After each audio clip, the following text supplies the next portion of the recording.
এই গল্পটি শুরু হয় এক তরুণী মেয়েকে নিয়ে, যার নাম হচ্ছে সারা। সারা তার বান্ধবীর বাড়িতে অনুষ্ঠিত পার্টিতে যেতে চেয়েছিল, কিন্তু সারার বাবা তাকে পার্টিতে যেতে অনুমতি দেয় না। সারার বাবার নাম হচ্ছে ডন। সারা তার মাকে বলে, তুমি তো আমাকে পার্টিতে যেতে অনুমতি দিয়েছিলে। এর জবাবে সারার মা বলে, কোনো সমস্যা নেই, আজ না হয় অন্যদিন তুমি যেতে পারবে। এটা শুনে সারা রেগে যায়, যার ফলে সে সেখান থেকে উঠে ঘরে চলে যায়। সেখানে আমরা সারার বড় বোনকে দেখতে পাই। সেই রাতে সারা তার বন্ধু ক্রিস্টোফারকে নিয়ে পার্টিতে চলে যায়। এদিকে সারার মা যখন তার ঘরে যায়, তখন তিনি দেখতে পায় সারা তার ঘরের মধ্যে নেই। তিনি এই বিষয়টি তার স্বামীকে জানান, মানে সারার বাবাকে।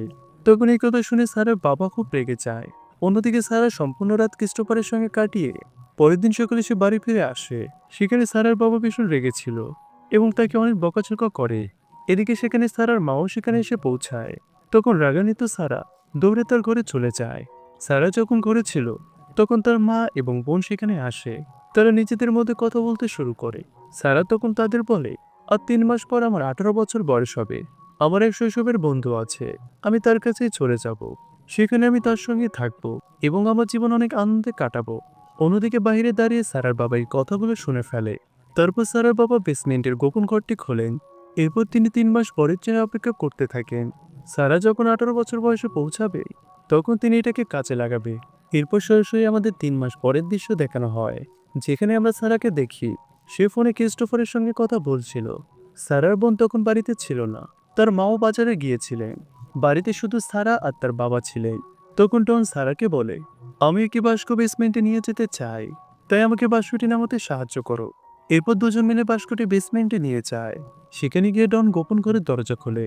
এটা দেখে সারা হতবাক হয়ে যায়, কারণ সেখানে একটি গোপন ঘর ছিল, যেটা সে কখনো দেখেনি।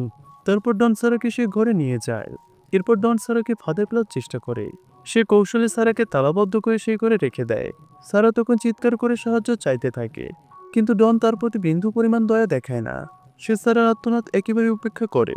তারপর সারা নিজের হেয়ারপিন দিয়ে তালা খোলার চেষ্টা করে, কিন্তু তাতেও দরজা খোলে না, বরং সেখানকার আলো টিম টিম করে নিভে যায়। এতে করে বায়ু চলাচলের ব্যবস্থাও বন্ধ হয়ে যায়। এরপর সারা পরীক্ষা করে দেখে যে বাস্কটা তারা দুজন মিলে এখানে এনেছিল, তার ভিতরে আসলে কি আছে। সারা দেখতে পায় বাস্কের ভিতরে তার প্রয়োজনীয় সব জিনিসপত্র ছিল, যা তার এখানে বেঁচে থাকার জন্য লাগবে। সারা ভেন্টিলেশনের ছোট জানালা দিয়ে সাহায্যের জন্য চিৎকার করতে থাকে। অন্যদিকে ডন শুনতে পায় যে সারার আওয়াজ বাইরে চলে যাচ্ছে, তাই সে ভেন্টিলেশনের জানালাটিও বন্ধ করে দেয়। এটা ছিল সম্পূর্ণ নীরব একটি ঘর, ফলে ভিতর থেকে কোনো শব্দ বাইরে পৌঁছায় না। অন্যদিকে সারার মা মেঘ খুঁজে দুশ্চিন্তায় পড়ে যায়। তিনি তাকে অনেক খুঁজতে থাকেন, কিন্তু ডন নিশ্চিন্ত ছিল। সে সারার কোনো খোঁজ খবর নেয় না। পরের দিন সারা আবারও ঘরের দরজা খোলার চেষ্টা করে, কিন্তু আগের মতোই আলো কয়েকবার টিম টিম করে হঠাৎ নিভে যায়। ঠিক তখনই ডন সেখানে এসে হাজির হয়। তখন সারা তাকে ধাক্কা মেরে পালানোর চেষ্টা করে, কিন্তু সারা দেখে যে বেসমেন্টের দরজাটি বন্ধ। তারপর ডন সারাকে আবারও টেনে এনে ঘরের ভিতরে ঢুকিয়ে দেয়। সে সারার উপর রাগ ঝাড়ার জন্য তাকে প্রচন্ড মারতে শুরু করে। ডন বলে, তুমি যদি আমার কথা শোনো, তাহলে আমি তোমাকে এখান থেকে ছেড়ে দিব। কিন্তু সারা তার কথা শোনে না, ফলে টানে আবারও তার উপর ভয়ঙ্কর রাগে ফেটে পড়ে। সে জোর করে সারাকে কাবু করে ফেলে। এরপর সারার অবস্থা আরো খারাপ হয়ে যায়, সে সেখানে বমি করে ফেলে। অন্যদিকে 1 সপ্তাহ পর পুলিশ সারাকে খুঁজতে তদন্ত শুরু করে। তখন ডন বলে, সারা আমাদের ছেড়ে দূরে কোথাও চলে গেছে, কারণ সে আলাদা হয়ে নিজের মতো জীবন কাটাতে চেয়েছিল। তখন সারার মা বলে, সে শুধু মুখে এমন বলতো, কিন্তু আসলে কখনো এমন কিছু করার কথা ভাবেনি। তখন পুলিশ অফিসার বলে, আমাদের সারার জন্য অপেক্ষা করা উচিত, হয়তো সে নিচে আমাদের সঙ্গে যোগাযোগ করবে।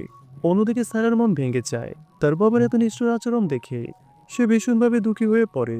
এরপর একদিন খোঁজ নিতে ক্রিস্টোফার সারার বাড়িতে আসে।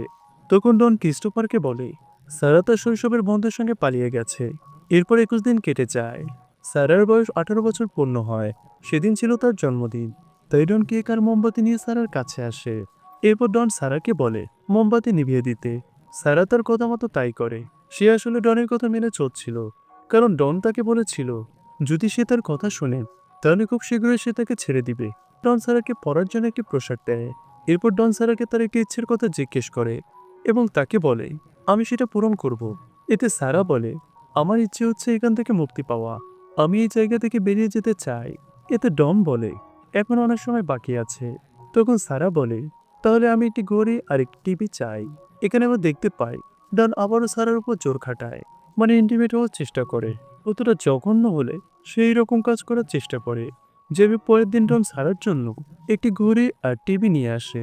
এরপর সারা খাবারের ক্যান ব্যবহার করে সে নিজের জন্য একটি অস্ত্র বানায়। সে ডনকে তার কাছে রাখে, কিন্তু ডন বুঝে ফেলে সারার উদ্দেশ্য কি, সে তার সঙ্গে কি করতে চাচ্ছে।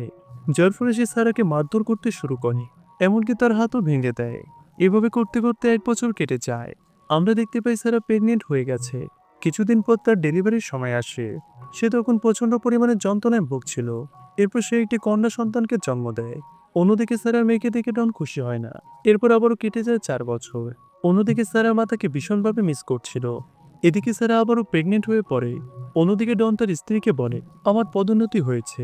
এটা শুনে সারার মা বলে, তাহলে আমাদের একজন তদন্তকারী ভাড়া করা উচিত, যে কিনা সারাকে খুঁজে বের করবে। কিন্তু ডন রাজি না হয়ে সেখান থেকে চলে যায়। এদিকে ডন সারার জন্য যে টিভি এনেছিল সেটা দেখে সারা আর তার মেয়ে দিন কাটায়। কারণ এক গেমে সময় কাটানোর জন্য টিভি চেয়ার ভালো কি হতে পারে। কিছুদিন পর সারা একটি ছেলে সন্তান জন্ম দেয়।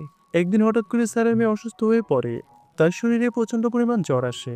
তখন ডন তার জন্য ওষুধ নিয়ে আসে। সেদিন ডন আর সারার মধ্যে ঝগড়া হয়। অন্যদিকে ক্রিস্টোফার আবারও সারার খোঁজ নিতে তার বাড়িতে চলে আসে। আর সে সারার বোনের সঙ্গে দেখা করে। ক্রিস্টোফার সারার বোনকে সব বলে দেয়। ডন তাকে যা বলেছিল। ডন তাকে বলেছিল যে সারা নাকি তার শৈশবের বন্ধুর সঙ্গে পালিয়ে গেছে। এটা শুনে সারার বোন ক্রিস্টোফারকে বলে, আমার কেন জানি মনে হয় বাবাই কোথাও সারাকে লুকিয়ে রেখেছে। আবার কখনো কখনো মনে হয় সারা হয়তো নিজে আমাদেরকে ছেড়ে আমাদের কাছ থেকে দূরে চলে গেছে। এদিকে সারা আবারও প্রেগনেন্ট হয়ে পড়ে। এ নিয়ে এসে 3বার প্রেগনেন্ট হয়। আর এই সবগুলো কাজ ছিল ডনের। মানে ভাবতেই খারাপ লাগে কতটা পরিমাণে জঘন্য সে। এরপর ডনের স্ত্রী সারাকে নিয়ে ডনের সঙ্গে তর্ক করে, কারণ সে কোনোভাবে সারাকে খুঁজতে চাচ্ছিল না। তখন সারা বোন ডনকে বলে, তুমি সব সময় সারার উপরে রাগ দেখাও, হয়তো এই কষ্ট পেয়ে সারা আমাদের ছেড়ে চলে গেছে।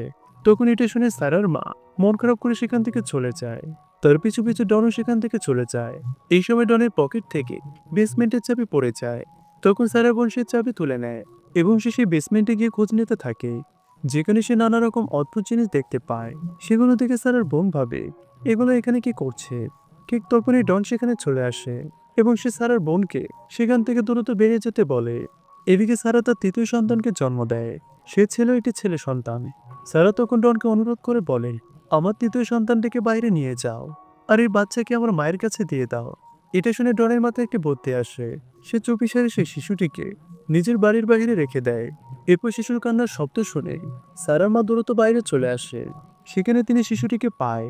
তার সঙ্গে একটি কাগজের নোটও লেখা ছিল, যেখানে সারা ওয়ে ডন লিখেছিল, মা আমি সারা, আর এটা আমার সন্তান। আমার আর্থিক অবস্থা ভালো না, তাই হয়তো আমি তাকে বড় করতে পারবো না। তুমি আমার সন্তানকে নিজের কাছে রেখে দাও।